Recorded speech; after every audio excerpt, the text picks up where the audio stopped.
دینداروں،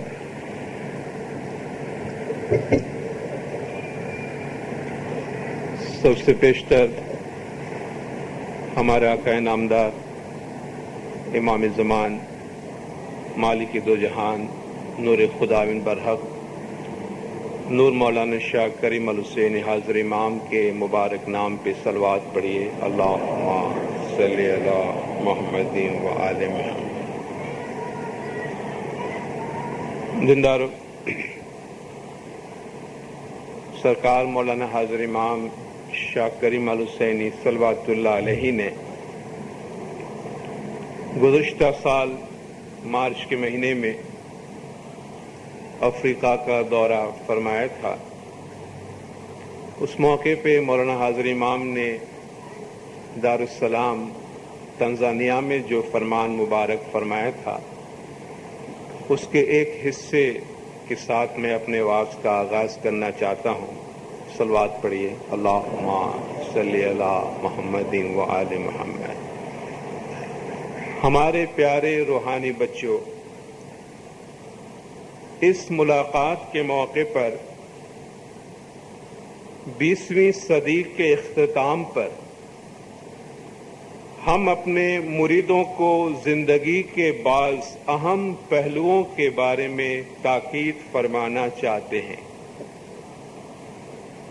یہ ایک حقیقت ہے کہ دنیا کے بعض حصوں میں اچھی ترقی ہوئی ہے،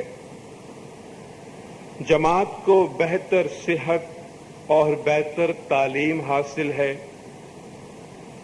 اور وہ اپنے مستقبل کے لیے بہتر طور پر منصوبہ بندی کرنے کے قابل ہے، اور اس لیے دنیاوی لحاظ سے وہ زیادہ مستحکم یعنی ایسٹیبلشڈ پوزیشن میں ہے۔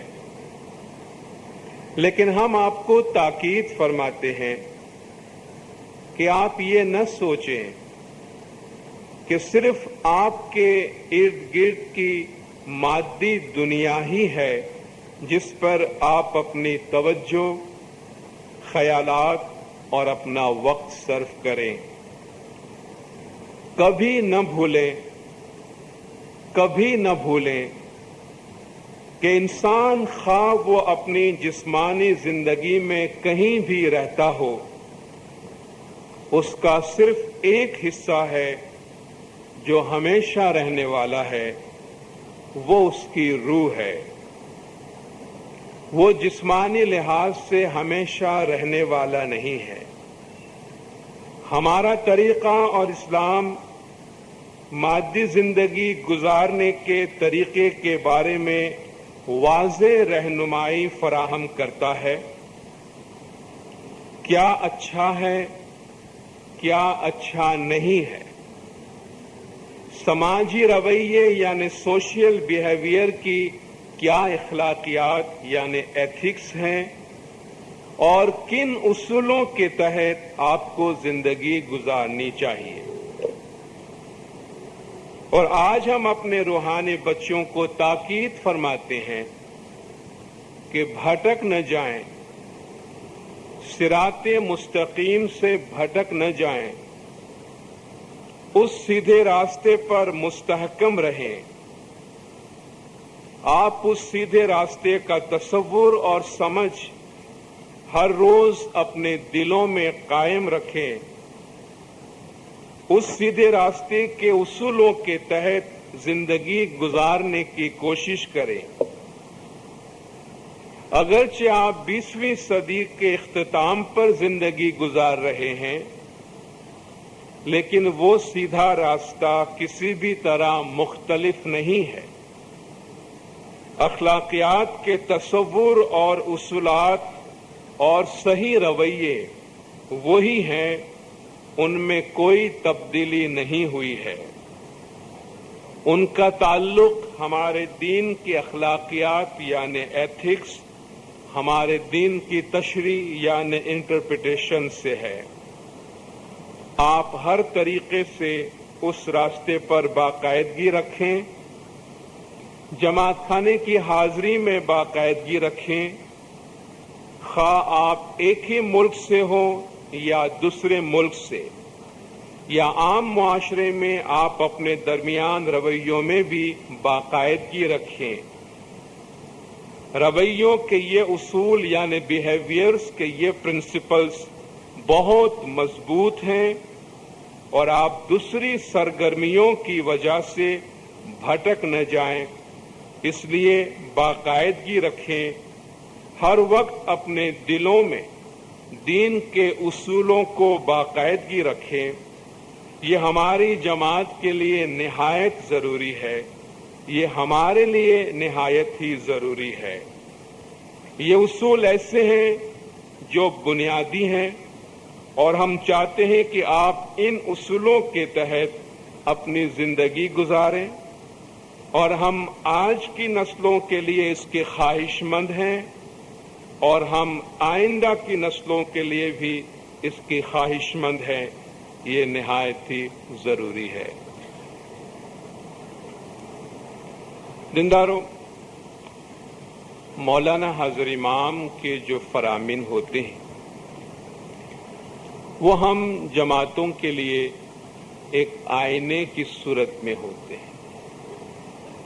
کس زمانے میں ہمیں کیا مسائل درپیش ہیں، کس زمانے میں ہمیں کیا خطرات درپیش ہیں اور کس زمانے میں جماعت میں کیا رویے ڈیولپ ہوتے ہیں، مولا کے فرمان میں اس کی عکاسی ہوتی ہے. ظاہر ہے کہ ہدایت میں وہی چیز آئیں گی کہ جہاں ہمیں رہنمائی کی ضرورت پڑتی ہے. مولانا حاضر امام کے گزشتہ 40 سال کے امامت کے دوران جتنے بھی فرامین ہوئے ہیں ان میں فرامین میں بھی جو اہم موڑ آئے ہیں، فرامین میں بھی جو تبدیلیاں آئی ہیں وہ ہمیں پتہ چل جاتا ہے، ہمیں نظر آتا ہے. یہ بھی ایک ایسا فرمان ہے.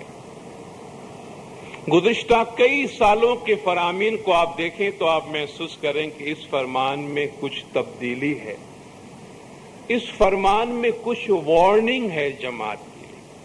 اس فرمان میں امام کی طرف سے کچھ تشویش کا اظہار کیا گیا ہے کہ جس میں مولا ایک لحاظ سے وریر معلوم ہوتے کہ ہماری جماعت میں. آپ صرف اتنا سوچیں کہ امام بار بار ایک فرمان میں فرما رہے ہیں کہ آپ بھٹک نہ جائیں، آپ بھٹک نہ جائیں. تو ہم سمجھ سکتے ہیں کہ امام کس فیلنگ کے ساتھ یہ فرمان فرما رہے ہوں. اگرچہ امام بہت پیار اور محبت کے لہجے میں فرماتے ہیں مگر اس میں ایک وارننگ ہوتی ہے اور اس میں اس کا بیک گراؤنڈ ہمارے سامنے ہوتا ہے. آپ کس کو فرمائیں گے کہ آپ بھٹک نہ جائیں؟ امام کے پچھلے جامع کے فرامین کو آپ دیکھیں تو آپ کو ایسے فرامین ملیں گے.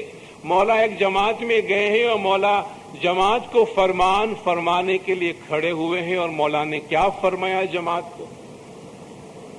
مولا نے فرمایا کہ آج ہم آپ کو کوئی فرمان نہیں فرماتے کیونکہ ہمیں آپ میں کوئی برائی نظر نہیں آتی، آپ میں کوئی ایسی خامی نہیں ہے کہ جس کی نشاندہی کرنے کی ضرورت پڑے، اس لیے ہم آج آپ کو کوئی فرمان نہیں فرماتے ہیں. آپ جس طرح اچھی زندگی گزار رہے ہیں ویسی اچھی زندگی آپ گزاریں.